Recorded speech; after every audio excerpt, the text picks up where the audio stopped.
Hello, welcome to my channel कैलकुलर with Randhir. आज हम देखने वाले हैं 12th साइंस सिलेबस के फिजिक्स का फर्स्ट चैप्टर सर्कुलर मोशन। ये रहेगा पहला लेक्चर। इसमें हम देखने वाले हैं बहुत सारी चीजें, जिसमें पहले हम देखेंगे यहाँ पे इंट्रोडक्शन, उसके बाद characteristics of circular motion, application of uniform circular motion, vertical circular motion, moments of inertia as an analogous quantity for mass, radius of gyration, theorem of parallel axis and theorem of perpendicular axis, angular momentum or moment of linear momentum, expression for torque in terms of moment of inertia, conservation of angular momentum और last में रहेगा rolling motion. ठीक है, तो भरपूर चीजें यहाँ पे मिलेंगी। स्टार्ट करते हैं चैप्टर। सबसे पहले इंट्रोडक्शन। इसमें देखो, सबसे पहले है रिवॉल्यूशन ऑफ एन ऑब्जेक्ट।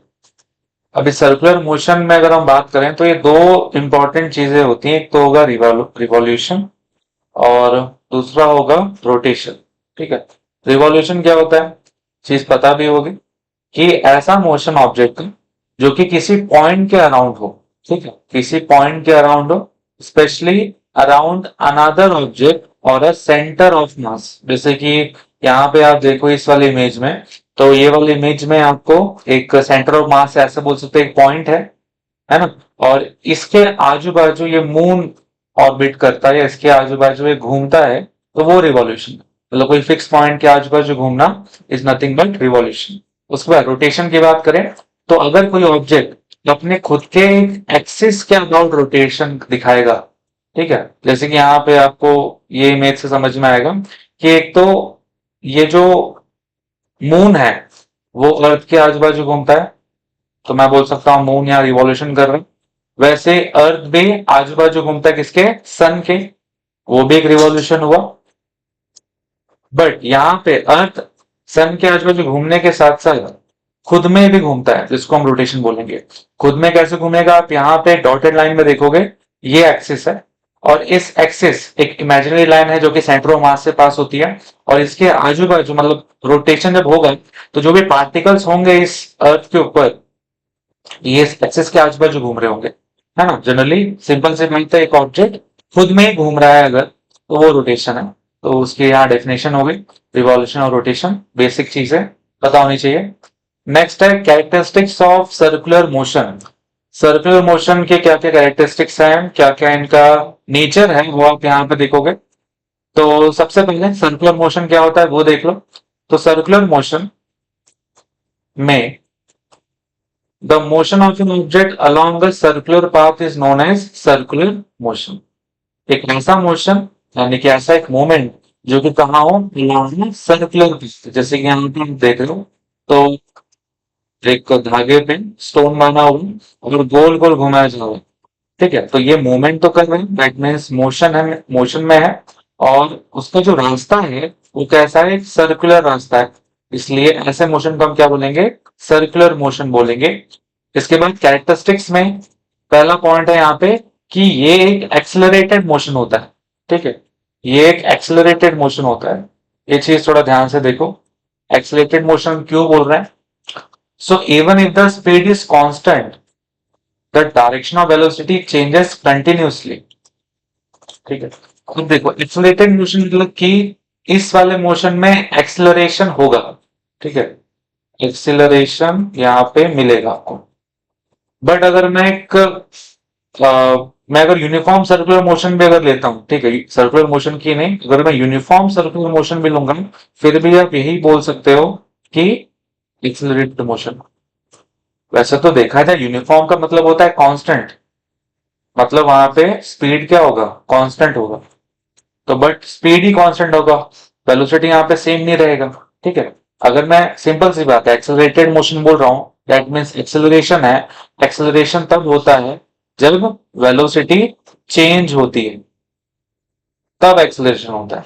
अब यहाँ पे आप अगर देखते हो इस वाले इमेज में, तो इसमें ध्यान से अगर आप देखोगे तो ये जो स्टोन है, इसके लिए आप अगर वेलोसिटी निकालते हो, उसकी जो डायरेक्शन होती है वो हमेशा टेंजेंशियल होती है। मतलब अगर मैं इस पॉइंट से निकालना चाहता हूं कि वेलोसिटी इसकी किस डायरेक्शन में होगी, तो वो डायरेक्शन ये होगा। ठीक है, जो कि टेंजेंट होगा विद दिस सर्कल। ठीक है, तो मान लेते हैं कि एक सेम स्पीड में घूम रहा है वो, बट आप हर एक पॉइंट पे देखोगे अगर पत्थर यहां पे आता है तो डायरेक्शन फिर हो जाएगी कुछ ऐसी। पत्थर अगर यहाँ आएगा तो डायरेक्शन ऐसी हो जाएगी, यहाँ पे आएगा तो ऐसी हो जाएगी, है ना। ये बात देखो कि ये जो वेलोसिटी है ये एक वेक्टर क्वांटिटी है, तो इसमें दोनों चीजें होंगी, मैग्नीट्यूड भी होगा और डायरेक्शन भी होगा। ठीक है, अब यहां पे आप ध्यान दो, तो अगर मैं वेलोसिटी की मैग्नीट्यूड की बात करूं तो आप इसको स्पीड भी बोल सकते हो। ठीक है, स्पीड के पास डायरेक्शन नहीं होता, तो स्पीड इज नथिंग बट आप ऐसा बोल सकते हो कि वेलोसिटी का जो मैग्नीट्यूड है वही स्पीड। ठीक है, अच्छा मैं बोल रहा हूँ कि ये सेम है ना, ये सेम है। यूनिफॉर्म मोशन की जब बात करेंगे हम आगे तो हम बोल देंगे ये चीज जो है वो सेम है, मैग्नीट्यूड सेम। बट आप डायरेक्शन देख सकते हो, डायरेक्शन हर एक पॉइंट पे बदल रहा है। तो अगर एक चीज मैग्नीट्यूड डायरेक्शन में से अगर कोई एक चीज भी अगर चेंज हो रही है लगातार, तब भी वेलोसिटी क्या होगी, चेंज होगी, वेरी करेगी। और अगर वेलोसिटी चेंज होगी तो हम मोशन को क्या बोलेंगे, एक्सेलरेटेड मोशन बोलेंगे। तो ऐसे समझो, ठीक है, एक्सेलरेशन होना है तो वेलोसिटी चेंज होगी। वेलोसिटी कैसे चेंज हो रही है, बिकॉज उसका डायरेक्शन चेंज हो रहा है हर एक पॉइंट पे। मान रहा हूं उसकी जो स्पीड है वो सेम है ना, उसका जो मैग्नीट्यूड है वो सेम है, बट डायरेक्शन अगर चेंज हो रहा है तो वेलोसिटी भी हर एक पॉइंट पे चेंज होगा, और changing velocity cause accelerated motion.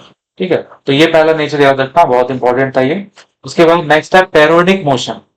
Periodic motion मतलब पार्टिकल रिपीट करेगा, उसका जो पाथ है, जो भी ट्रेजेक्टरी है, और रेगुलर इंटरवल में वो रिपीट करेगा, उससे आप पेरियोडिक मोशन बोल सकते हो।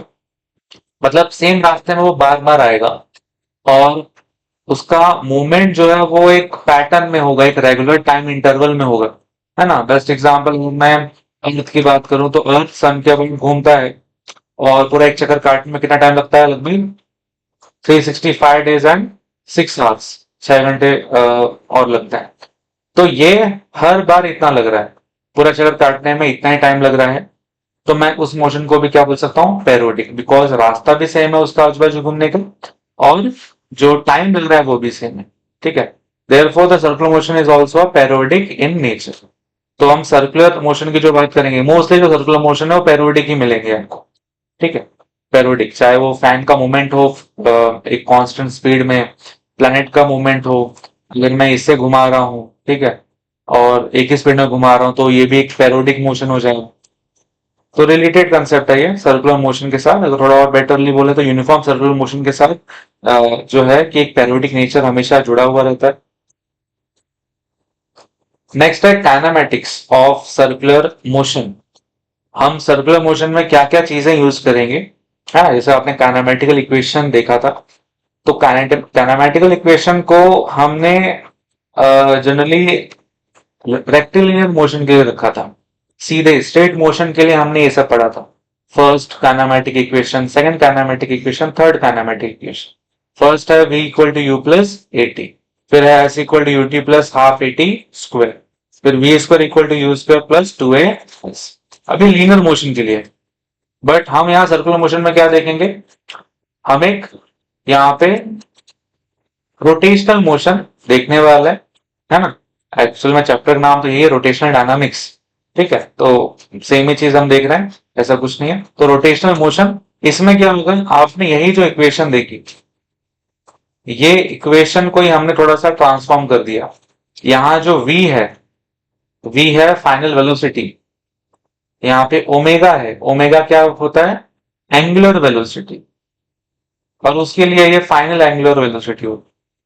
फिर ओमेगा नॉट रिप्लेस करेगा यू को, यू क्या था, इनिशियल वेलोसिटी, इनिशियल वेलोसिटी या इनिशियल लीनियर वेलोसिटी।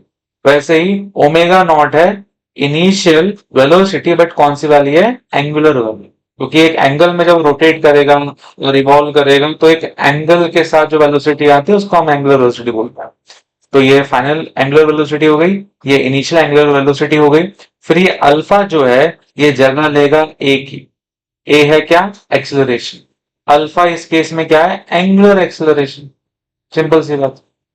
ठीक है, सब में एक एंगल ये वर्ड आ गया है, ठीक है, ये बहुत इंपॉर्टेंट है। और ये सब क्यों आ रहा है, बिकॉज हर कोई भी चीज घूम रही है घूम, तो वो कुछ एंगल हमेशा सबटेंड करेगी, है ना। तो एंगल जब सबटेंड करेगी तो वहां पे कुछ एंगल थीटा बनेगा। जब थीटा बनेगा तो वहां पे ओमेगा आप बता सकते हो। जब ओमेगा यानी कि एंगुलर वेलोसिटी बनेगा तो आप बता सकते हो acceleration, which is angular acceleration. तो थीटा को आप एंगुलर डिस्प्लेसमेंट बोलोगे। यहाँ पे देखो, देखो नॉर्मल इतना जो एस होता है वो क्या होता है, डिस्प्लेसमेंट होती है। हम यहाँ पे क्या देखेंगे, एंगुलर डिस्प्लेसमेंट, थीटा।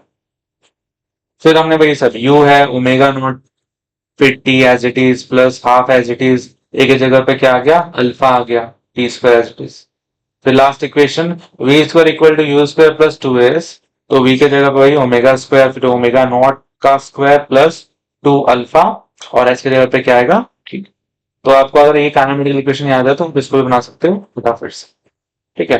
तो ये सब यहाँ पे जैसे कि हमने डिस्प्लेसमेंट देखा, जो कि लीनियर फॉर्म में हम इसे ऐसे डिनोट करते हैं, रोटेशन में थीटा होता है, जिसको हम एंगुलर डिस्प्लेसमेंट बोलते हैं। वेलोसिटी यानी कि ओमेगा की बात करें, सो अगर मैं वेलोसिटी की बात करूं लीनियर, सो उसका फॉर्मूला क्या होगा, डीएस अपॉन डी टी। अगर मैं डिस्प्लेसमेंट को डेरिवेट करता हूं टाइम के रिस्पेक्ट में, तो मुझे क्या मिलेगा ना, वेलोसिटी। वैसे ही आप ओमेगा भी निकाल सकते हो, जो कि आपका एंगुलर वेलोसिटी है। बस फर्क क्या होगा, ये जो डिस्प्लेसमेंट यहाँ पे देख रहे हो, वो यहाँ पे क्या हो जाएगा, एक ये आई थिंक थोड़ा सा ठीक कर लेता है, हाँ ऐसा कुछ होगा।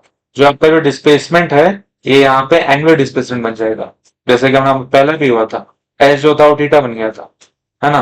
वैसे आपका जो एक्सेलरेशन है वो, ये हमने दूसरा लेना चाहिए ए, ठीक है। ए का फॉर्मूला क्या होता था, d y d v upon d t. अब इसमें एंगुलर वाले में होगा अल्फा, और वही है वी के जगह पे क्या आ जाएगा, angular velocity which is omega, ठीक है। तो ये सब चीजें थोड़ा याद रखना है आपको, वही है, पिछले नॉलेज को ही यूज करके आपको ये आगे वाली नॉलेज बनानी है, ठीक है। बाकी सब यहाँ पे दिया हुआ है कि भी हम जैसे यूज कर सकते, final linear velocity, initial linear velocity, linear acceleration, linear displacement, है ना, इस सब चीज के लिए। रोटेशनल वाले में बस एंगुलर वर्ड हमेशा आगे, है ना, हर जगह एंगुलर आगे, यहाँ भी यहाँ भी यहाँ भी, आगे टाइम टू टाइम, टाइम को आप चेंज नहीं कर सकते, ठीक है। उसके बाद नेक्स्ट है यूनिफॉर्म सर्कुलर मोशन, है ना, ये चीज भी थोड़ी सी हमने देख ही ली थी। यूनिफॉर्म सर्कुलर मोशन मतलब क्या, ऐसा मोशन या ऐसा सर्कुलर मोशन आप बोल सकते हो, ऐसा सर्कुलर मोशन जिसमें उसकी जो स्पीड होगी पार्टिकल की वो क्या रहेगी, कांस्टेंट रहेगी। क्योंकि देखो वेलोसिटी तो कभी सेम हो ही नहीं सकती, सर्कुलर मोशन में पॉसिबल ही नहीं है कि वेलोसिटी सेम हो जाए, बिकॉज हर एक पॉइंट पे उसका डायरेक्शन क्या होता है, चेंज होता है, दैट मींस वेलोसिटी भी चेंज होगा। बट एक चीज है जो हम कांस्टेंट कर सकते हैं, वो है उसका मैग्नीट्यूड। और वेलोसिटी का मैग्नीट्यूड क्या होता है, स्पीड होता है, ठीक है। इसलिए हमने यहाँ पे स्पीड वर्ड यूज किया कि ये ऐसा सर्कुलर मोशन जिसमें स्पीड, किसका स्पीड, पार्टिकल का स्पीड क्या रहे, सेम रहे, ठीक है। पार्टिकल का स्पीड सेम रहे, तो हम ऐसे मोशन को क्या बोलेंगे, यूनिफॉर्म सर्कुलर मोशन बोलेंगे, ठीक है। इसके बाद क्या बोला है, वैसे आप यूनिफॉर्म सर्कुलर मोशन को यूसीएम बोल सकते हो, ये एब्रिविएशन हम बहुत बार यूज करेंगे। In UCM only the direction of its velocity changes at every instant. आपने अभी देखा, मैंने बात भी की कि जो वेलोसिटी है वो तो हर एक पॉइंट पे चेंज होगी, है ना, हमेशा चेंज होगी, हर एक इंस्टेंट पे, हर एक पॉइंट पे चेंज होगी। देखो जैसे इस वाले पॉइंट पे वेलोसिटी टेंजेंशियल इस डायरेक्शन में, इस वाले पॉइंट में यहां आ जाएगा, इस वाले पॉइंट में यहाँ पे, इस वाले पॉइंट में यहाँ पे। और ऐसा नहीं कि यहाँ जो है वो यहीं रहेगा, नहीं, ये अगर पार्टिकल थोड़ा भी चेंज हुआ है तो वहां से आपको एक अलग टेंजेंट दिखाई देगा। इसलिए वेलोसिटी तो हर एक पॉइंट में, हर एक इंस्टेंट पे चेंज होगी। उसके बाद the acceleration responsible for UCM is the centripetal और रेडियल एक्सेलरेशन। अब यूसीएम यानी कि यूनिफॉर्म सर्कुलर मोशन होने के लिए जो एक्सेलरेशन होती है रिस्पॉन्सिबल, उसे आप बोलोगे सेंट्रीपिटल या रेडियल एक्सेलरेशन, ठीक है। अब सेंट्रीपिटल मतलब क्या, टुवर्ड्स द सेंटर, ठीक है। अब जैसे कि आपको पता भी है कि अगर कोई चीज गोल गोल घूम रही है तो वहां पे एक फोर्स है जो कि टुवर्ड सेंटर एक्ट कर रहा है, इस फोर्स को हम क्या बोलते थे, सेंट्रीपिटल फोर्स। ये भी आगे हम देखने वाला है, सेंट्रीपिटल फोर्स। कि टूवर्ड सेंटर एक फोर्स लग रहा है जो कि उसको बांध के रखा है और वो फिर गोल गोल घूम पा रहा है। अब अगर कोई फोर्स है तो as per the formula M into A, कोई फोर्स है जो कि टूवर्ड सेंटर एक्ट हो रहा है, वो तभी हो पाएगा जब टूवर्ड सेंटर कोई एक्सेलरेशन होगा, क्योंकि मास का तो कोई अस्तित्व ही नहीं है, एक हिसाब से अस्तित्व है बट उसका ऐसा कुछ यहाँ पे कोई फिजिक्स के टर्म में वो एनालॉगस नहीं रहेगा। यहाँ पे कौन सी चीज रिलेटेड है, ए के साथ एफ जुड़ा हुआ है।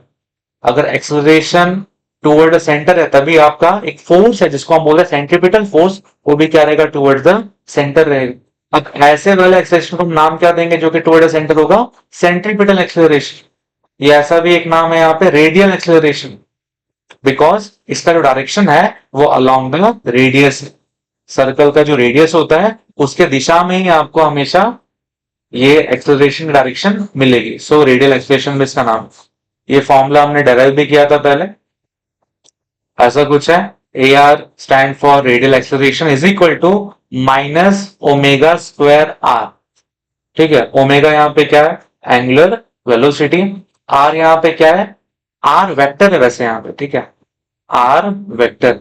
और आर वेक्टर आप ध्यान से अगर देखोगे सो ये बाहर की ओर जा रहा, जैसे कोई पार्टिकल अगर है, ठीक है, तो पार्टिकल के लिए आप ऐसा मान लो कि सेंटर से एक डिस्प्लेसमेंट वेक्टर है वो पार्टिकल तक, डिस्प्लेसमेंट वेक्टर, या एक बेस्ट एग्जांपल होगा पोजीशन वेक्टर का।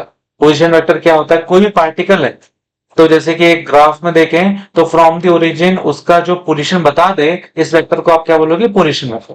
वैसे ही मान लो कि एक जो पार्टिकल की बात हम कर रहे हैं ना, सर्कुलर मोशन, वो पार्टिकल को मैं अगर कौन से पॉइंट से देखूं, सेंटर वाले पॉइंट से एक वेक्टर से जोड़ दूं, तो ऐसे पोजीशन वेक्टर को आप क्या बोलोगे, रेडियस वेक्टर।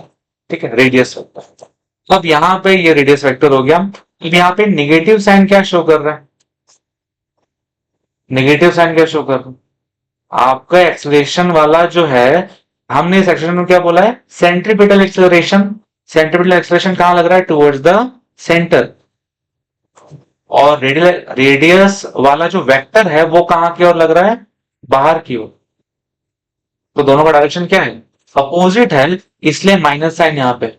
अगर दो वेक्टर है ना लेफ्ट एंड राइट में, और बीच में अगर माइनस कभी भी दिख जाए तो याद रखना कि दोनों की डायरेक्शन क्या है, अपोजिट। ठीक है, वो दिख भी रहा है, सेंट्रीपिटल एक्सेलरेशन रहेगा टुवर्ड द सेंटर, और अपना जो रेडियस वेक्टर है जो इस फॉर्मूले में है वो कहां लग रहा है, आउटवर्ड, बाहर की ओर। सो अपोजिट है। फिर in for UCM its magnitude is constant and it is, UCM में मैग्नीट्यूड तो कांस्टेंट ही रहेगा।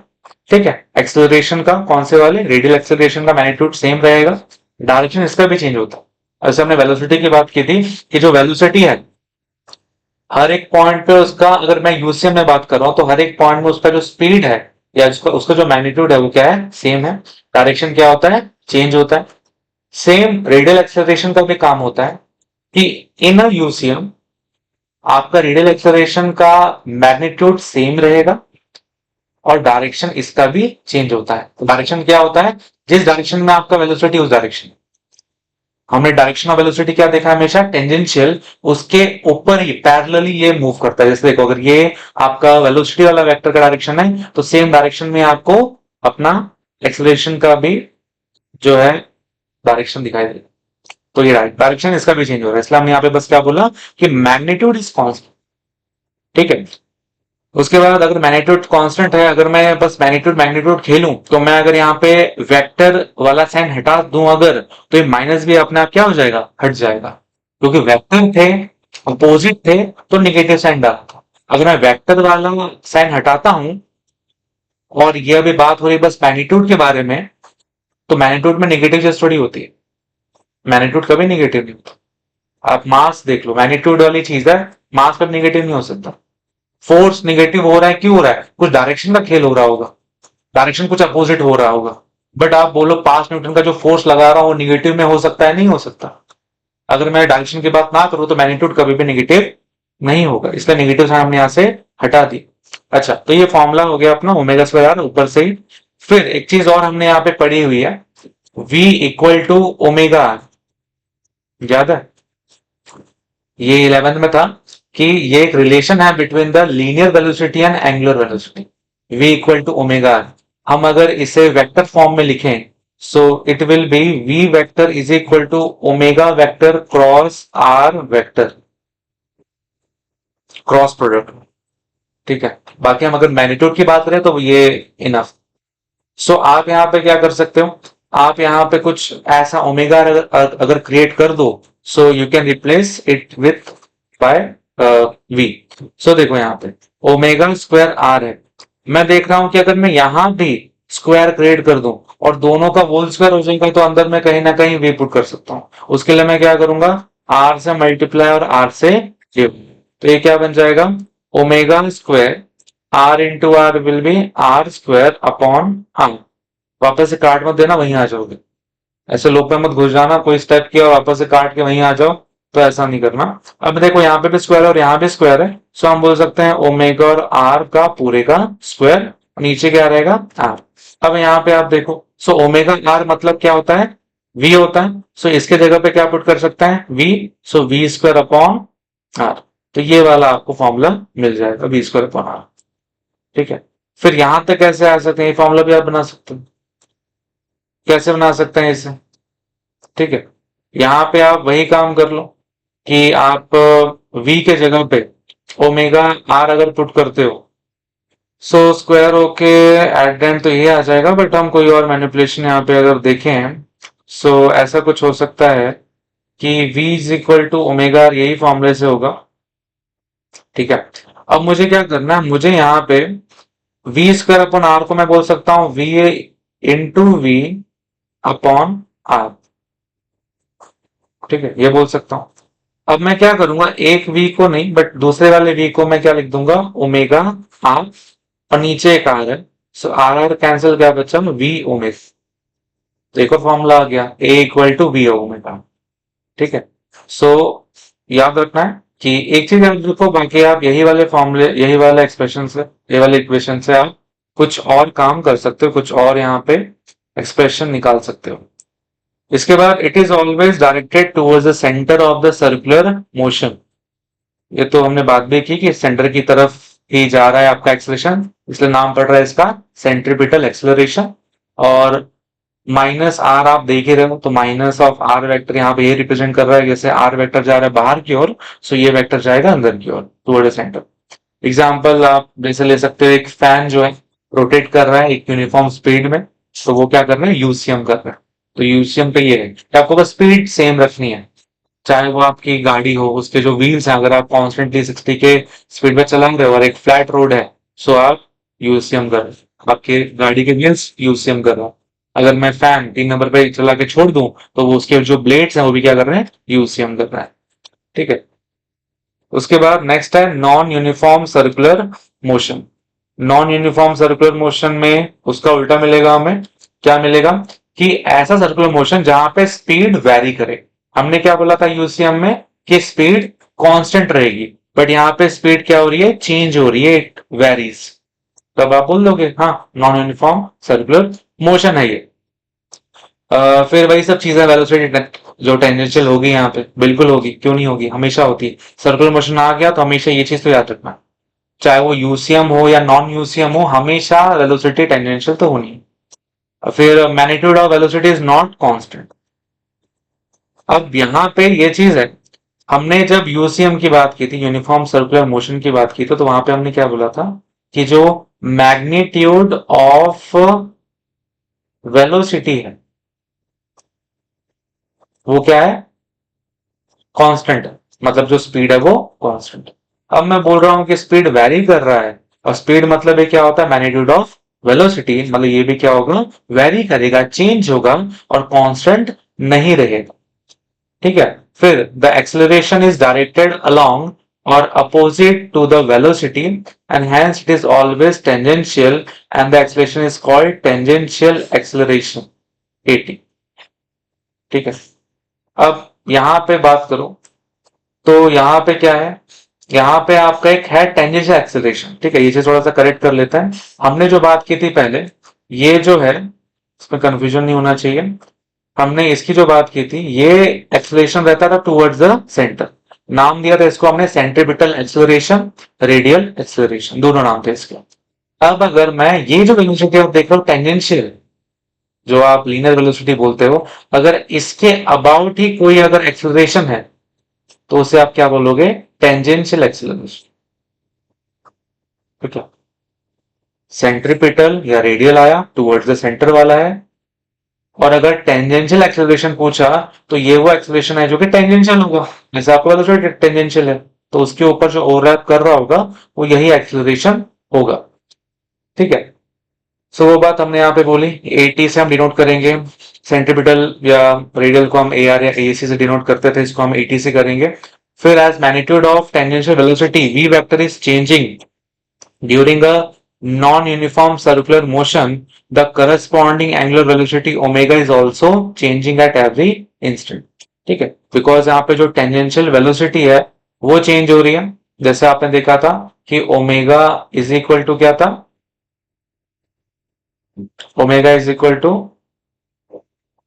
यहाँ पे अगर v से, चलो v से आप रखो, v इज इक्वल टू क्या होता है? R omega. ठीक, अगर मैं यहां से ओमेगा निकालूं तो ओमेगा होगा v अपॉन आर।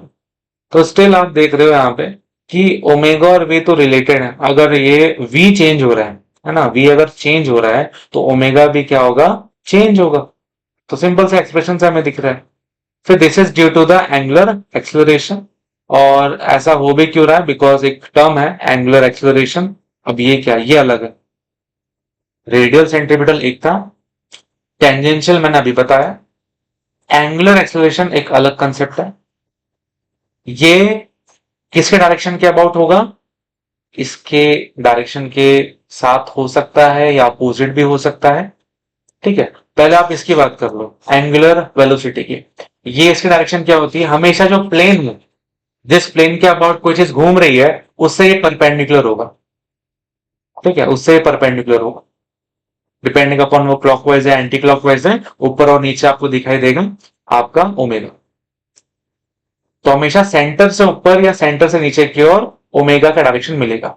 अब ओमेगा एंगुलर वेलोसिटी के डायरेक्शन में अगर कोई वेलोसिटी कोई एक्सेलरेशन है या अपोजिट डायरेक्शन में कोई एक्सेलरेशन है, वही बात है परपेंडिकुलर टू द प्लेन, तो आप उसे क्या बोलोगे? Angular acceleration. तो ये अलग है। तो याद रखना, अगर सेंटर की तरफ है तो क्या होगा? वो रेडियल एक्सेलरेशन और सेंट्रीपिटल एक्सेलरेशन। अगर टेंजेंट अलोंग द वेलोसिटी होगा, लीनियर वेलोसिटी होगा, तो वो होगा टेंजेंशियल एक्सेलरेशन। और अगर वो प्लेन से परपेंडिकुलर है, ऊपर या नीचे, देखो ऊपर गया या नीचे है, सेंटर से ऊपर या नीचे, तो उसे आप बोलोगे एंगुलर एक्सेलरेशन। तो ये पोजीशन से भी आप डिफाइन कर सकते हो, है ना, पोजीशन भी बहुत जरूरी है। और जैसा हमने ये किया भी था जब हमने रोटेशन डायनेमिक्स को देखा हमारे लीनियर वाले के सामने, तो हमने ये देखा था कि ये जो अपना फॉर्मूला था A is equal to D V by D T, उसको हमने इससे रिप्लेस कर दिया था। ए को हमने अल्फा बोला और वी को हमने ओमेगा बोला, तो वही चीज यहाँ पे वापस से आ गई। ठीक है, और वही बात है, अगर दोनों की जो डायरेक्शन है वो सेम रहेगी तो जो स्पीड है वो क्या होगी? इंक्रीज होगी। और अगर ऐसा हो जाए दोनों की जो डायरेक्शन है ओमेगा की और अल्फा की वो अगर अपोजिट हो जा रही है, तो जो स्पीड होगी वो क्या होगी? डिक्रीज हो। ये नॉर्मली भी होता है। अगर मैं वेलोसिटी और एक्सेलरेशन लीनियर वाला भी अगर सेम डायरेक्शन में है, स्पीड बढ़ेगी। ठीक है, मैं एक्सलेट कर रहा हूं गाड़ी को, और जो है यहाँ पे एक्सेलरेशन आगे की ओर है, मैं स्पीड बढ़ा रहा हूँ वो भी आगे की ओर है, तो मतलब ओवरऑल देखा जाए तो फिर जो स्पीड है वो बढ़ेगी, है ना, वेलोसिटी के साथ स्पीड बढ़ेगी। और अगर दोनों अपोजिट है तो घटेगा। ठीक है, इसके बाद नेक्स्ट है सेंट्रीपिटल एंड सेंट्रीफ्यूगल फोर्स। अभी थोड़ा सा फोर्स भी हमने देख लिया था, सेंट्रीपिटल क्या होता है और सेंट्रीफ्यूगल क्या होता है। सो इसे देखो ध्यान से, डिफरेंस बिटवीन देखेंगे हम यहाँ पे। तो centripetal force and centrifugal force, सबसे पहले सेंट्रीपिटल फोर्स क्या है? Acts along the radius toward the centre of the circle. बात की थी हम कि सेंटर की तरफ, ठीक है, अगर सेंटर की तरफ कोई फोर्स है तो वो है सेंट्रीपिटल फोर्स। उसके बाद सेंट्रीफ्यूगल फोर्स क्या होता है? Acts along the radius away from the centre of the circle. ये जो फोर्स है ये अवे फ्रॉम द सेंटर लगेगा, यानी कि वहीं से अगर मैं जैसे रेडियस वेक्टर बाहर की ओर जाता था ना, वैसे ये भी बाहर की ओर आउटवर्ड जाएगा। मतलब देखा जाए तो सेंट्रीपिटल वाली जो फोर्स है और सेंट्रीफ्यूगल वाला जो फोर्स है, दोनों क्या है, अपोजिट है। दोनों अपोजिट है। और दोनों ही फोर्स जरूरी हैं। दोनों फोर्स क्या कर रहा है, इक्वल एंड अपोजिट नेचर के होता है, opposite direction and equal in magnitude. वो क्या करेंगे, वो इस ऑब्जेक्ट को इस पाथ में रहने देंगे। अगर इन केस कोई एक फोर्स कम ज्यादा होता है तो फिर यह इस पाथ में नहीं रहेगा। अगर मान लो बाहर का जो सेंट्रीफ्यूगल फोर्स ज्यादा हो गया और उसको बैलेंस करने के लिए सेंट्रीपिटल फोर्स मेरे पास जो है सफिशिएंट अमाउंट में नहीं है, तो वो जो धागा अगर है, धागा टूट जाएगा और ये टेंजेंशियल डायरेक्शन में अपने पाथ को छोड़ के निकल जाएगा। तो एक जगह पे एक बैलेंस पोजीशन में रखने के लिए दोनों फोर्स लग रहे हैं, ये तो लग रहे हैं। और ये एक फोर्स ऐसा है कि इसको समझो कि बैलेंसिंग नेचर में है, बाकी इसका जो नेचर है वो स्यूडो नेचर होता है। वो नेक्स्ट आपको मिल जाएगा कि सेंट्रीपिटल फोर्स एक रियल फोर्स, एक रियल फोर्स, और सेंट्रीफ्यूगल एक स्यूडो फोर्स। इसका मतलब क्या है, कभी भी कोई फोर्स अगर इनर्शियल फ्रेम में लगे, इनर्शियल फ्रेम ऑफ रेफरेंस में लगे, तो वो हमेशा एक रियल फोर्स होता है।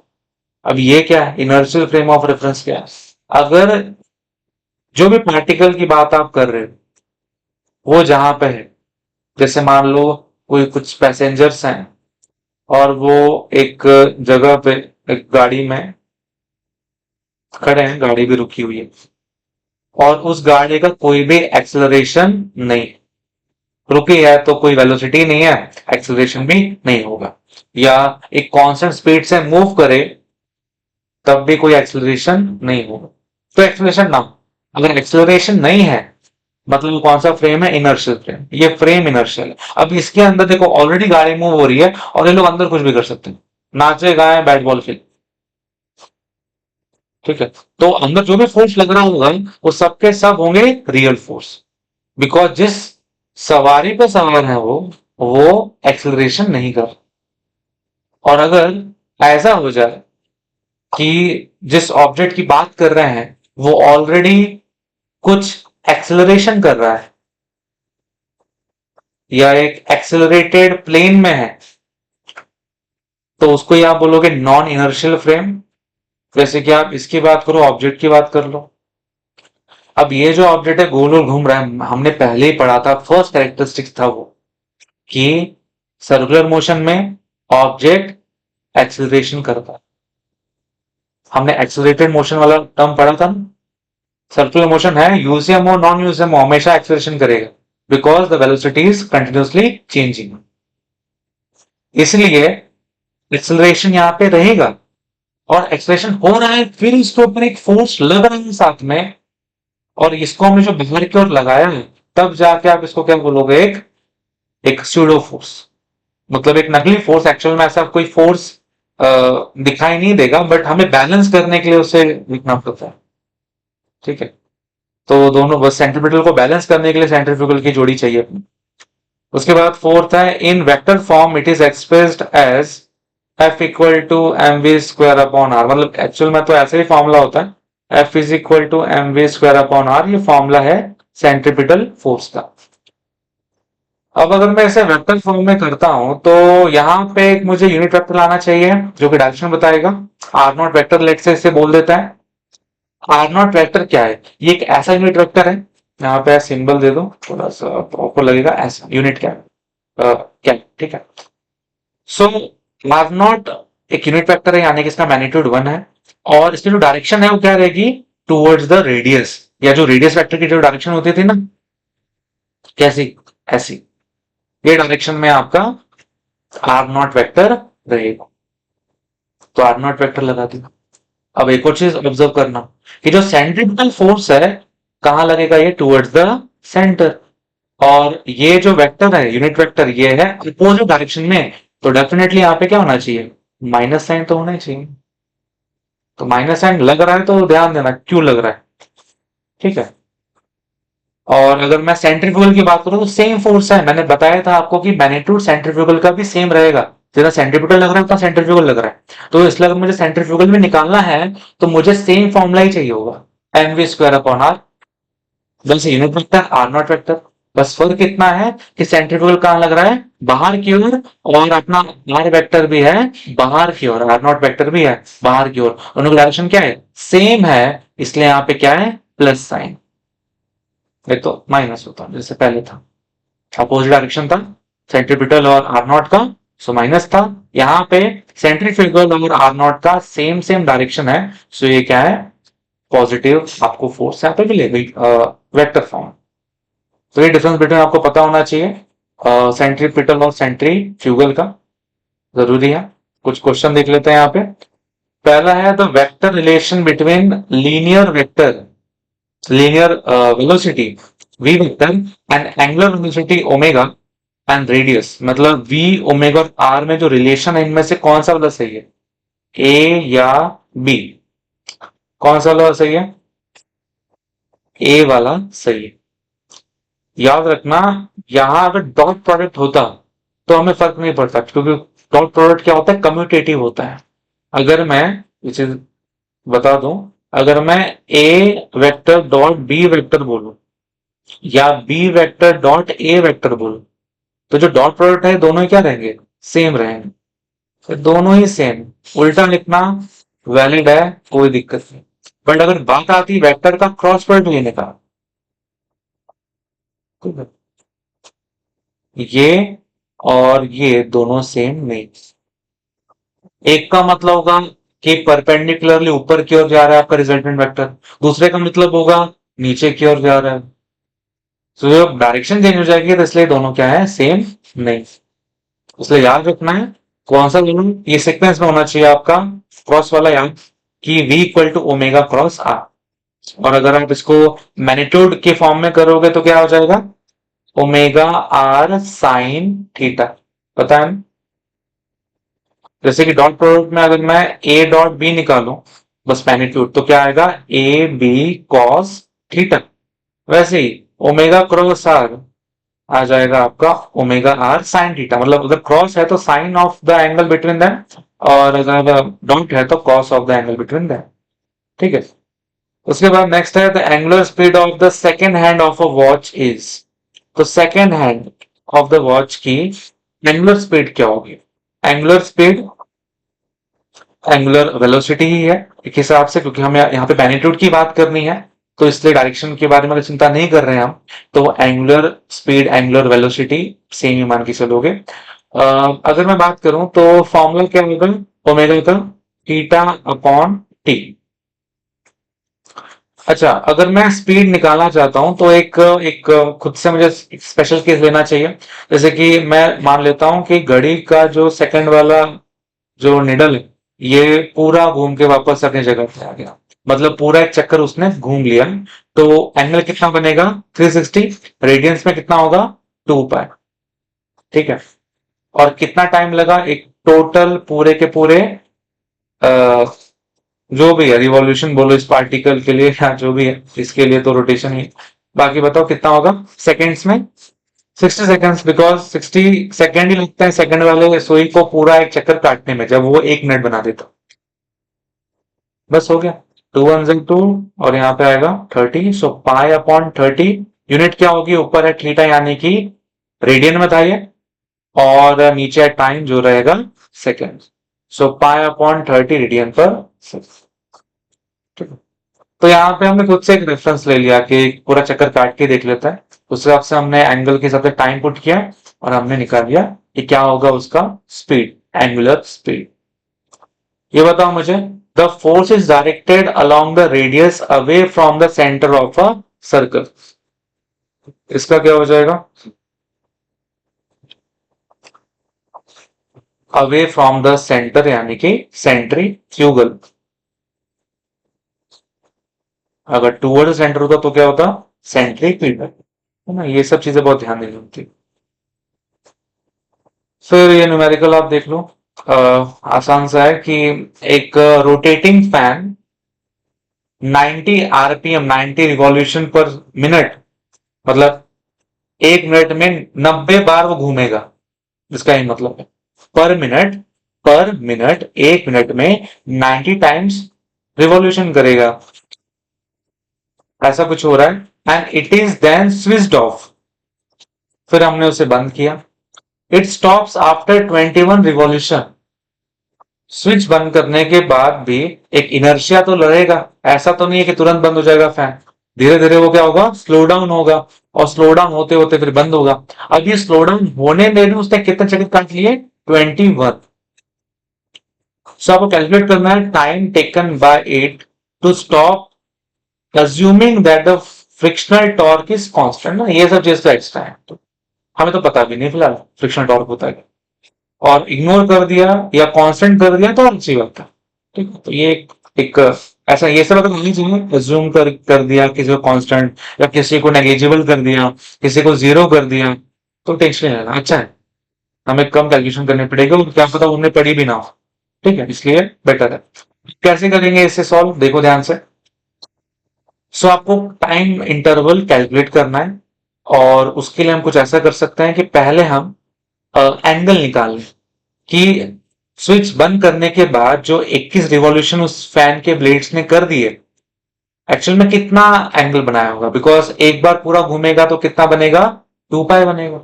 एक बार घुमा तो कितना बना, 2 पाई, और कितने बार घुमाइए, 21, तो कितना आ जाएगा, 42 पाई।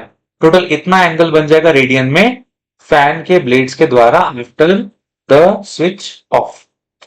उसके बाद ये हम एक फॉर्मूला पहले हमने 11 में डेराइव किया था, omega is equal to 2 pi n, omega equal 2 pi n, where n is the frequency, n is the frequency,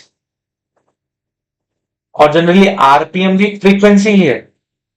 ठीक है, कि पर मिनट कितना बार घूम रहा है, जैसे आप फ्रीक्वेंसी क्या देखते थे वेव्स में, कि पर सेकंड या पर मिनट कितने वेव्स जा रहे हैं, तो ऐसे आप बोल सकते हो पर सेकंड या पर मिनट कितने रोटेशन हो रहे हैं। तो ये जब एन की बात होगी विच इज द फ्रीक्वेंसी, तो आपको आरपीएम के ऊपर फोकस करना है, जो ये कितना दिया था आपको, 90।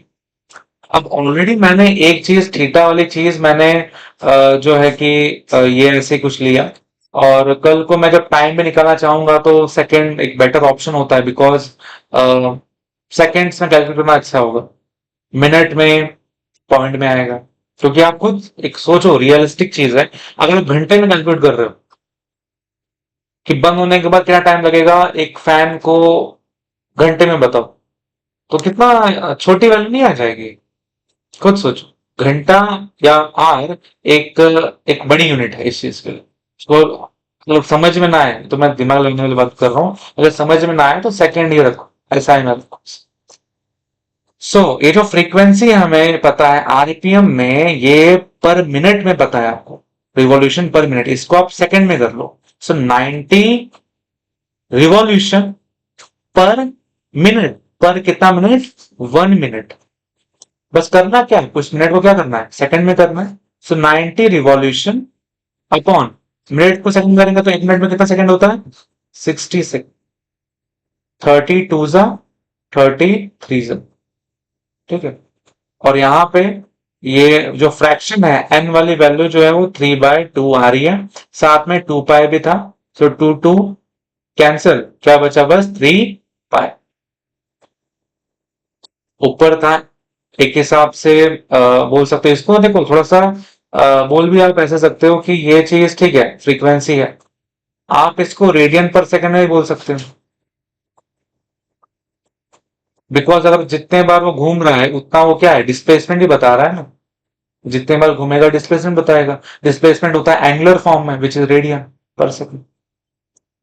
ठीक है, एक ही है। अब क्या करेंगे, अल्फा निकालेंगे, अल्फा है अपना एंगुलर एक्सेलरेशन। अब इस वाले फॉर्मूले से आप टी निकाल सकते हो, कैसे देखो, आपको एक फॉर्मूला पता है, जैसे कि आपने बोला था v equal to u plus a t, जब रोटेशनल फॉर्म में किया था तो हमने क्या किया था इसे, omega is equal to omega naught plus alpha t. यहां से अगर मैं अल्फा निकालूंगा तो क्या होगा, इसे यहां शिफ्ट करूंगा तो ओमेगा माइनस ओमेगा नॉट, और फिर जो है टी अगर मैं यहां भेजूंगा तो क्या हो जाएगा, डिवाइड। तो पहले तो ये आ गया आपको, ठीक है। फिर ये वाला एक्सप्रेशन कहां से आएगा, गेस कर सकते हो कौन से इक्वेशन से? थर्ड इक्वेशन से। याद है क्या होता था? V square equal to you square plus 2a s। अब चेंज करो इसे, v क्या हो जाएगा? ओमेगा उसका स्क्वायर, u क्या होगा? ओमेगा नॉट उसका भी स्क्वायर, प्लस 2 टाइम्स a की जगह पे अल्फा, s की जगह पे थीटा। अल्फा निकालेंगे अगर हम यहां से, ठीक है, अगर आप यहाँ पे अल्फा निकालते हो शिफ्टिंग विफ्टिंग करके इसे यहाँ भेजोगे तो होगा omega square minus omega naught का स्क्वायर, और मुझे अल्फा चाहिए तो 2 थीटा को मैं यहाँ भेजूंगा तो क्या होगा? यहाँ पे डिवाइड हो जाएगा, यही नहीं मिल जाएगा, ठीक। तो वहां से हमने अल्फा अल्फा की दो वैल्यूज निकाली, एक ये और एक ये, और अल्फा की दोनों वैल्यू तो सब क्या होंगी? बराबर ही होंगी। मतलब मैं बोल सकता हूँ ये और ये भी आपस में क्या होंगे? बराबर होंगे। तो हमें इसे इक्वेट करना है, क्योंकि अब आप देखोगे तो ये दोनों में बस एक ही अननोन है जो कि है टी। मुझे ओमेगा पता है, ओमेगा एक्चुअल में क्या है? Final angular velocity. फाइनल क्या हुआ? फाइनली मेरा पंखा बंद हो गया। बंद होने के बाद कोई भी एंगल सबटेंड करेगा क्या? नहीं। तो अगर थीटा अपॉन टी ये फॉर्मूला है, अगर ये जीरो हो गया तो पूरी फ्रैक्शन की वैल्यू क्या हो जाएगी? जीरो, मतलब ओमेगा क्या हो जाएगा? जीरो। तो ओमेगा की जगह पे क्या बोलूं? माइनस ओमेगा नॉट अपने निकाला हुआ है कितना?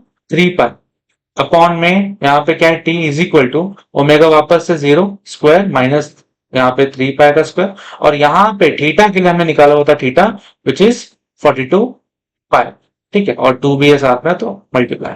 जैसे आगे सॉल्व करेंगे आपको मिलेगा, ठीक है, कोई इशू नहीं, यहाँ पे आराम से कर सकते हैं। -3 पाई थोड़ा सा इसे हटाएंगे, वापस से करके देख लो, कोई इशू नहीं। -3 पाई और नीचे है T is equal to zero square zero minus 9 pi square हो जाएगा, और नीचे होगा, चलो इसको ऐसे रखते हैं। सो देखो पाई स्क्वायर है, सो यहाँ पे पाई है, यहाँ पे आके वो डिवाइड ही होगा ये वाला पाई, और इससे मल्टीप्लाई होकर ये भी स्क्वायर ही बनता, तो मैं ये इससे और इससे कैंसिल कर सकता हूँ, ठीक है। उसके आगे आप क्या कर लो, आगे और सॉल्व करो। कैसे? यहाँ पे डिवाइड कर लो, 3 वन जा 3, 3 से माइनस माइनस कैंसिल, फिर 3 वन जा 3 वन जा 3 4 जा, यहाँ पे नीचे बस टी बचा है, और यहाँ पे ऊपर सब कट चुका है, नीचे बचा है 2 × 14 विच इज 1/28। इनवर्ट टेंडो लगा तो क्या आएगा टी की वैल्यू? 28। सो टी आ गया 28 second. After 28 second the fan will stop rotating. ठीक है, बढ़िया क्वेश्चन है। ऐसे क्वेश्चन आपको सीटी में मिलेंगे, सो इसको देखते रहना, ठीक है। थोड़ा सा एप्लीकेशन देख लेते हैं फिर एंड करेंगे। फिर application of uniform circular motion, क्या एप्लीकेशन है देखो। जैसे कि एक हॉरिजॉन्टल सर्कुलर ट्रैक हम लेके चलेंगे, और इसके बारे में हम डेराइव करेंगे कि जो मैक्सिमम वेलोसिटी है वो क्या होनी चाहिए, कि वो गाड़ी या वो व्हीकल स्किड ना करे, स्लिप ना हो जाए। मैं यहाँ पे जो रोड लेके चल रहा हूं वो एक स्ट्रेट रोड है, एक स्ट्रेट रोड है। खुद सोचो ऐसा कुछ एक रोड है, थोड़ा सा मतलब प्लेन रोड है, बट यहाँ पे एक टर्न आया और गाड़ी अगर बहुत स्पीड में है तो वो स्किड होके निकल सकती है, रेसिंग ट्रैक में खासकर। और रेसिंग ट्रैक में एक अलग चीज होती है, थोड़े जो रोड होता है वो एंगल के साथ एलिवेटेड होता है, उसके बारे में हम देखेंगे। बट फिलहाल मानो कि जो ट्रैक एकदम फ्लैट है, कुछ एंगल के साथ वो ऊंचाई पे नहीं है, और अगर इस पे मुझे चलाना है गाड़ी तो आराम से घूमेगी, 20 की स्पीड में घूम जाएगी, 30 की स्पीड में घूम जाएगी, 60 में घूम जाएगी। बट कोई ऐसी स्पीड आपको मिलेगी, उसके बाद अगर स्पीड अगर घुमाते हो तो आप अच्छे से टर्न नहीं कर पाओगे, वो क्या हो जाएगी? स्लिप हो जाएगी। तो आप वो मैक्सिमम स्पीड निकालोगे जितने तक आप यहाँ पे सेफ, ठीक है, उसका डेरिवेशन नहीं है। सो हॉरिजॉन्टल ट्रैक है अपने पास सर्कुलर नेचर में, और रेडियस आर मान लेते हैं उस ट्रैक का, मतलब कुछ ट्रैक ऐसा है, ठीक है, ऐसा कुछ ट्रैक मान लो, ऐसा कुछ। तो इसका जो भी है रेडियस आर मान लेते हैं, ये अपनी गाड़ी है, ठीक है। उसके बाद उसका जो सेंटर है आप यहाँ देख रहे हो सी, ठीक है। फिर हम यहाँ पे बात करें गाड़ी की, तो जो गाड़ी है उसका कुछ वेट होगा, वेट एक टाइप का फोर्स है, फॉर्मूला क्या होता है वेट का, एम इंटू जी, और वेट कहाँ लगेगा, towards the centre of the earth, यानी कि नीचे की ओर। ठीक है, अब जब भी कोई ऑब्जेक्ट सरफेस के कांटेक्ट में होगा तो there is always a normal reaction force. एक ऐसा फोर्स होता है जो कि सरफेस से परपेंडिकुलरली ऊपर की ओर होगा या बाहर की ओर होगा। अगर मान लो सरफेस ऐसा है और मेरा ऑब्जेक्ट ऐसा है, तो परपेंडिकुलरली वो नॉर्मल रिएक्शन फोर्स कुछ इस डायरेक्शन में होगा। अगर सरफेस ऐसा है, ऑब्जेक्ट ऐसा है, तो ऐसे होगा, और अगर प्लेन है तो ऐसा होगा, बिकॉज इसको परपेंडिकुलर होना है, परपेंडिकुलर होना है। ठीक है, नॉर्मल रिएक्शन फोर्स हमेशा सरफेस को देखो जहां पे आपका ऑब्जेक्ट है, और वहां से आप परपेंडिकुलरली बाहर की ओर भेजो उसे, ये डायरेक्शन होगा आपका नॉर्मल रिएक्शन फोर्स का। ठीक है, और एक और यहाँ पे है F S, which is a static friction. हमने देखा हुआ है स्टैटिक फ्रिक्शन यानी कि ऐसा एक फ्रिक्शन जो कि ऑब्जेक्ट मूव होने के पहले, जैसे अगर कोई ऑब्जेक्ट भारी भरकम है, मैं फोर्स लगा रहा हूं बट फिर भी वो मूव नहीं हो रहा, और उसका जो भी स्टैटिक फ्रिक्शन में फोर्स है वो कितना होगा, जब तक मैंने फोर्स लगाया और एक टाइम के बाद जस्ट वो मूव किया ऑब्जेक्ट, तब आएगा आपका स्टैटिक फ्रिक्शन की वैल्यू। उतना वो फोर्स आप लगाने के बाद उसको फिर मोशन में आप ले आओगे, वो है यहाँ पे। और यहाँ पे जो स्टैटिक फ्रिक्शन है वो क्यों होगा, बिकॉज यहाँ पे कांटेक्ट है between tyres and road, road और टायर के बीच में एक फ्रिक्शन है। अगर मान लो टायर के जगह पे, या टायर एकदम फ्लैट होता या कोई और चीज मैंने लगा देता, तो फिर वो थोड़ा स्किड होना ही था। टायर होता ही है बिकॉज रॉड के साथ वो क्या करेगा, फ्रिक्शन करेगा, प्रोवाइडिंग नेसेसरी सेंट्रीपिटल फोर्स। और यहाँ पे ये स्टैटिक फ्रिक्शन कर क्या रहा है, स्टैटिक फ्रिक्शन यहाँ पे सेंट्रीपिटल फोर्स प्रोवाइड कर, उसे उस सर्कुलर मोशन में रहने के लिए जो एक रिस्पॉन्सिबल फोर्स है वो है। जैसे आप अगर एक पत्थर को बांध के घुमा रहे हो, तो यहाँ पे कौन सा फोर्स है जो कि इसको इस गोल वाले मोशन के अंदर रख रहा है, आप बोल रहे हो सेंट्रीपिटल फोर्स। बट कौन प्रोवाइड कर रहा है, ये रस्सी प्रोवाइड कर रही है। रस्सी के द्वारा अगर कोई फोर्स लग रहा है उसके तरफ खिंचाव के कारण, वो होता है टेंशन। तो यहाँ पे centripetal force provided by tension force. यहां पे सेंट्रीपिटल फोर्स कौन प्रोवाइड कर रहा है, आपका स्टैटिक फ्रिक्शन। अगर सन के आजू बाजू अर्थ घूम रहा है, गोल घूम रहा है, तो कौन सा फोर्स होगा, सेंट्रीपिटल फोर्स। बट वहां पे कौन प्रोवाइड कर रहा है, ग्रेविटेशनल फोर्स, तो सेंट्रीपिटल फोर्स प्रोवाइड कर। तो हमेशा ऐसा नहीं सेंट्रीपिटल फोर्स बस दिख जाएगा, नहीं, कोई ना कोई होगा जो उसको एक्चुअल में मोशन में रख रहा है, सर्कुलर मोशन में रख रहा है। तो आप ऐसे बोलोगे कि स्टैटिक फ्रिक्शन प्रोवाइडेड बाय, मतलब provided the necessary centripetal force. So यहां पे आप ऐसा बोल सकते हो कि जो एफ एस होगा वो कल को सेंट्रीपिटल फोर्स के बराबर भी होगा, उससे भी हम देखेंगे। तो पहले आप ये देख लो कि अगर ये गाड़ी जमीन पे ना ऊपर ही उड़ जा रही है ना जमीन में नीचे धस जा रही है, तो मतलब यहाँ पे जो ये जो वर्टिकल फोर्सेस है, एक ऊपर और एक नीचे, ये क्या होंगे, इक्वल होंगे। अगर फोर्स बैलेंस होता तभी तो ऑब्जेक्ट उस डायरेक्शन में मूव नहीं करेगा। अलग बात यहाँ पे मूव करेगा वो तो अलग चीज हो गया, मैं वर्टिकल बोल रहा हूँ। वर्टिकली मूव करेगी कि गाड़ी, नहीं करेगी, ऊपर में नहीं जा रही और जमीन में नीचे भी नहीं जा रही, पड़ी है जमीन पे। मतलब यहाँ पे ऊपर की ओर जो नॉर्मल रिएक्शन फोर्स है और नीचे जो वेट है, दोनों क्या होंगे, बराबर होंगे। So N equal to N. The force of static friction provide the centripetal force required for circular motion. Okay, तो ये हमने देखा जस्ट। उसके बाद आगे आप देखो, फिर ये हुआ कि अपना जो स्टैटिक फ्रिक्शन है वही प्रोवाइड कर रहा था नेसेसरी सेंट्रीपिटल फोर्स। तो सेंट्रीपिटल फोर्स का जो फॉर्मूला है वो किसके बराबर होगा, मैंने स्टैटिक फ्रिक्शन के बराबर होगा। याद है ना ये फॉर्मूला सेंट्रीपिटल फोर्स का, M we square upon are. ठीक है, अब हम क्या करेंगे, हमारा जो पिछला इक्वेशन था वो क्या था, M is equal to M G, और अभी हमने ये एक नया इक्वेशन बनाया। हम डिवाइड करते थे दोनों इक्वेशन को, ये पहले वाली इक्वेशन जो थी और सेकंड वाले को फर्स्ट से डिवाइड कर देते हैं, यानी कि जो सेकंड के हर एक टर्म है उनके नीचे इनका टर्म आ जाएगा, एलएचएस में एलएचएस का टर्म आ जाएगा और आरएचएस में आरएचएस का। सो एफएस के नीचे आपको मिलेगा एन, ऐसा कुछ, और ये term M we square upon R के नीचे इसका जो राइट हैंड साइड है वो आ जाएगा। So M M cancel, R shift होगा डिनोमिनेटर में, क्या बचेगा V square upon R G, वही यहां देख रहे हो आप। So F S upon N equal to V square upon R G, यहां तक हम पहुंचे। फिर आगे हमें पता है कि आर यहाँ पे इस फॉर्मूले में आप ध्यान से देखो, सो हमने जैसे यहाँ पे आर देखा, सो आर को आप क्या बोलोगे, ये रेडियस ऑफ द ट्रैक है, क्या ये चेंज हो रहा है? एक बार रोड बना दिया गोल से, वो थोड़ी चेंज होगी, डामर थोड़ी सिक्योर के अंदर हो जाएगा, नहीं। तो यहाँ पे रेडियस कांस्टेंट है। एम जी जो वेट है गाड़ी का, वो क्या चेंज होगा क्या?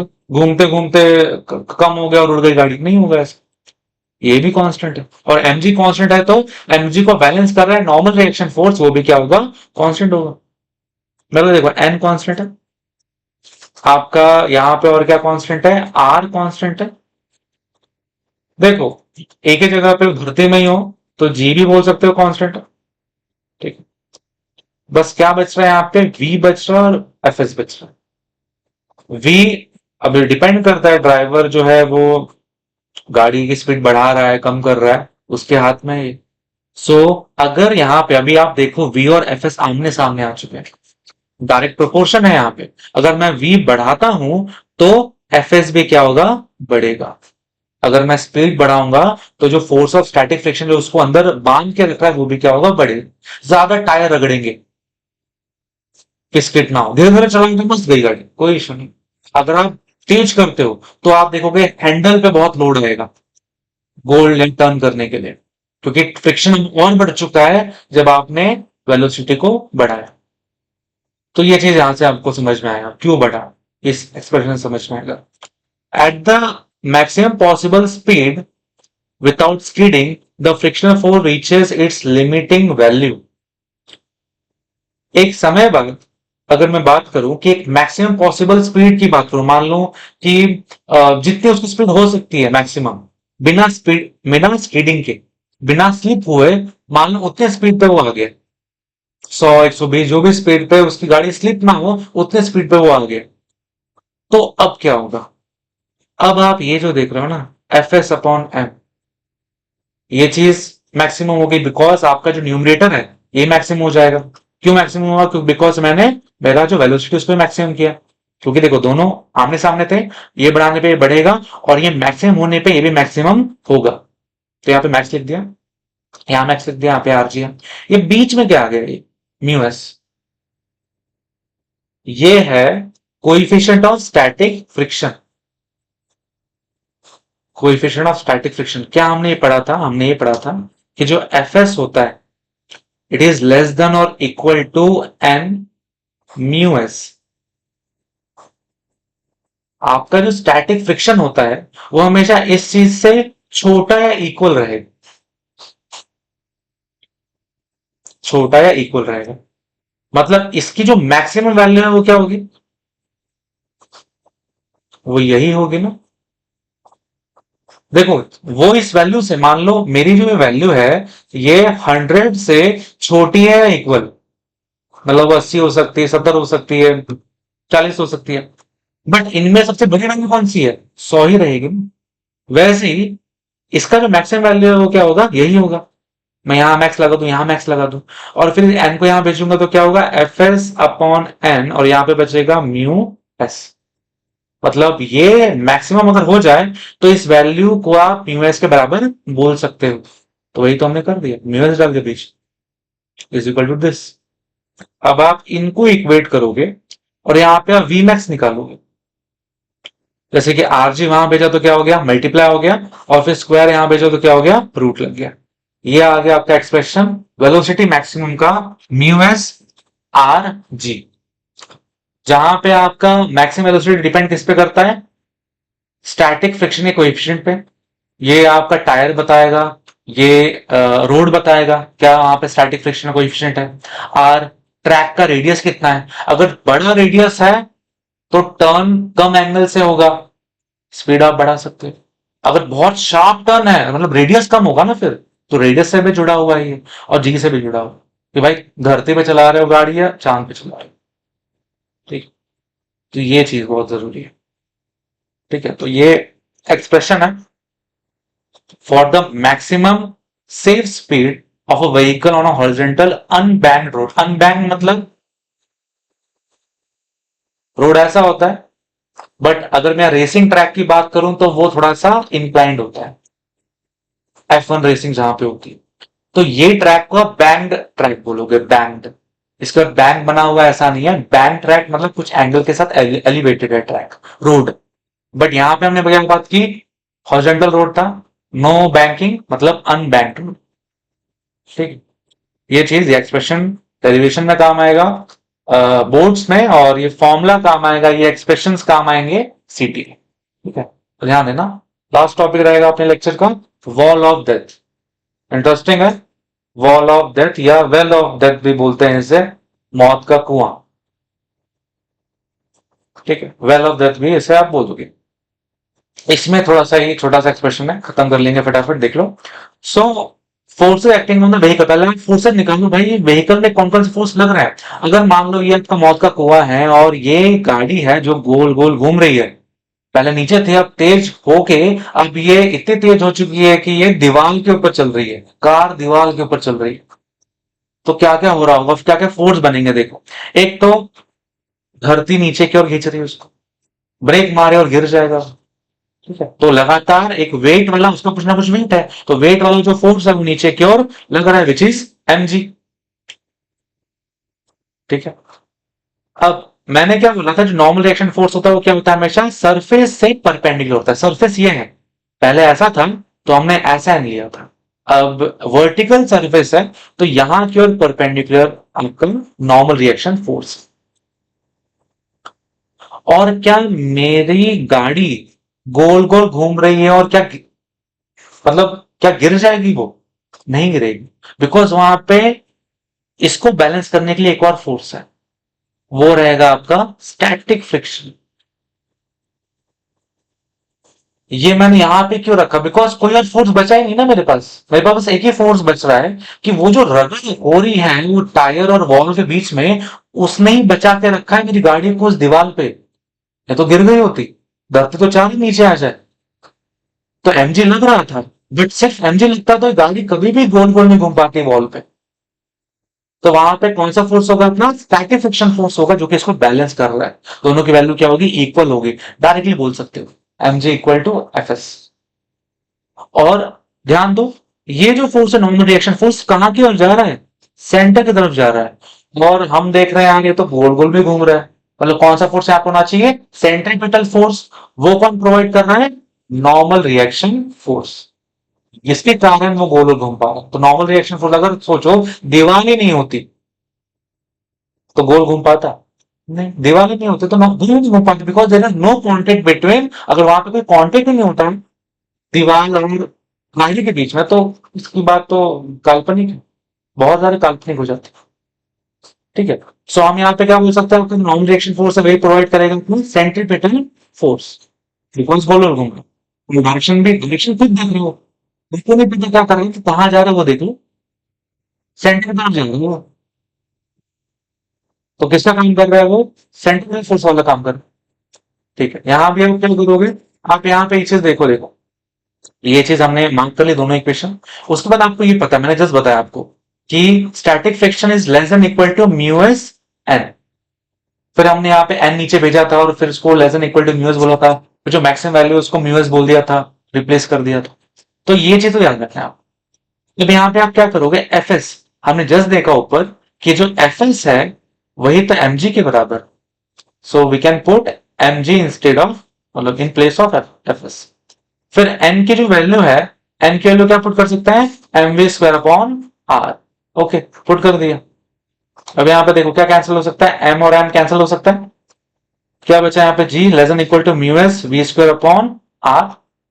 मैं इंटरेस्टेड हूं वेलोसिटी के लिए, वेलोसिटी के लिए मैं वी यहां रहने दूंगा, बाकी सब वहां भेजूंगा। ठीक है, बाकी सब ये देखो, ये इनइक्वालिटी को थोड़ा ध्यान से रखने का, जहां मुंह है उसको वहीं रखो, अनलेस एंटिल आपने कुछ निगेटिव से मल्टीप्लाई नहीं कर रहे, तब तक कुछ छेड़छाड़ नहीं से सब। ठीक है, आर को वहां भेजो तो जी आर या आर जी हो जाएगा। ठीक है, और यहाँ पे म्यू एस भी है, यहाँ पे नीचे आ जाएगा। फिर आप स्क्वायर यहां से शिफ्ट करके यहाँ पे क्या कर सकते हो, ठीक है, पहले तो ठीक है स्क्वायर है, तो यहाँ पे जाएगा तो क्या हो जाएगा, अंडर रूट हो जाएगा। तो v is greater than equal to this term. So यहां पे आप देखोगे, सो ऐसे कुछ आ रहा है। हम्म, अब यहां पे देखो क्या किया, वो भी मैं बताता हूँ। पहले का जो स्टेप था वो ये था, ठीक है, हम यहां तक आ गए थे कि वी स्क्वायर बड़ा है are G upon mu S से, वी स्क्वायर बड़ा है are G upon mu S से। मतलब इसकी जो वैल्यू है वो कोई स्पेसिफिक वैल्यू, माने माने मान लो कि 70 कोई वैल्यू, तो इसकी जो वैल्यू है वो उस वैल्यू के इक्वल भी हो सकती है या उससे बड़ी भी हो सकती है, 80 90 100 200 भी हो सकती है। तो मुझे बताओ मिनिमम वैल्यू क्या होगी? 70 ही होगी ना। पर कोई वैल्यू कोई स्पेसिफिक वैल्यू के इक्वली बड़ी है, तो वो जो स्पेसिफिक वैल्यू है वही क्या होगी? उसकी मिनिमम वैल्यू। तो हम यहां पे क्या बोल सकते हैं, मैं यहां पे अगर इसको इज इक्वल टू कर दूं ना, तो मैं यहां पे मिनिमम लिखूंगा और यहां पे बचेगा R G upon mu S, और जब स्क्वायर भेजूंगा तो क्या हो जाएगा? Square root. कर दो फिर स्क्वायर रूट, इसको हम हटा देंगे यहां से, यहां पे लगा देंगे स्क्वायर रूट, यही आ जाएगा। Minimum velocity are G upon mu S क्या बता रहा है ये? क्या बता रहा है ये? कौन बोलेगा? ये आपको बता रहा है कि कितनी कम से कम वेलोसिटी हो सकती है उसको दीवार पे रखने के लिए। क्योंकि देखो स्पीड कम करोगे आराम से घूमे, कोई दिक्कत होगा नहीं होगा। स्लो करोगे स्लो करोगे स्लो करोगे, बहुत स्लो करोगे तो आप वहां से गिर नहीं जाओगे, चिपक थोड़ी जाना है, स्पाइडरमैन थोड़ी हम लोग। तो एक लिमिट है यहाँ, यहाँ पे अगर हम स्लो डाउन कर रहे हैं तो भी एक रिक्वायर्ड स्पीड होनी चाहिए उस वॉल पे जुड़े रहने के लिए, घूमने के लिए। बट अगर मैंने मान लो कोई एक 30, मान लो 30 किलोमीटर पर सेकंड की स्पीड है, पर आवर की स्पीड है लेट से, और इससे अगर मैंने कम कर दिया गाड़ी में गिर जाएगी, तो मिनिमम वेलोसिटी कौन सी हो गई? 30 किलोमीटर पर आवर। तो यही है आपका मिनिमम वेलोसिटी कितनी होनी चाहिए गाड़ी की, कि वो उस वॉल पे, वॉल ऑफ डेथ पे या वेल ऑफ डेथ पे बने रहे, घूमते रहे। वो एक्सप्रेशन है minimum velocity equal to under root of R G upon mu S, where R is the radius of the मॉक का कुआं जो भी है आपका, G extend due to gravity, mu S is static friction का कोएफिशिएंट। तो ये सब ये तो दिया रहता है, ये ऐसा कुछ नहीं कि याद रखना पड़ेगा, एग्जाम में सीटी में तो दिया रहेगा, ठीक है। सो इतनी चीजें हमने यहाँ पे पढ़ी, इसका रिवीजन बहुत जरूरी है, इसके रिवीजन के बाद हम आगे कंसेप्ट देखेंगे और इसका भी यूज करेंगे। वॉल ऑफ डेथ हमने देखा, ठीक है। फिर हमने इसके पहले कुछ एप्लीकेशन में देखा कि हॉरिजॉन्टल कर्व पाथ पे कितना मैक्सिमम वेलोसिटी हो सकता है और गाड़ी स्किड ना करे, ठीक है। ये एप्लीकेशन में हो गया था, हमारे कुछ क्वेश्चन देखे थे न्यूमेरिकल्स के, है ना, ये सब कुछ क्वेश्चन देखे थे हमने। फिर हमने डिफरेंस देखा between the centripetal and centrifugal force, non uniform motion, circular motion, फिर यूनिफॉर्म सर्कुलर मोशन। तो ये सब बेसिक चीजें भी हमने देखी। चैप्टर स्टार्ट किया, फर्स्ट लेक्चर हुआ हमारे यहाँ पे, ठीक है। सो एंड करते हैं लेक्चर आज का, कल मिलेंगे वापस से। कुछ भी डाउट रहे पूछ सकते हो आप कमेंट सेक्शन में। मिलते हैं फिर। Thank you so much, like share and subscribe. Thank you.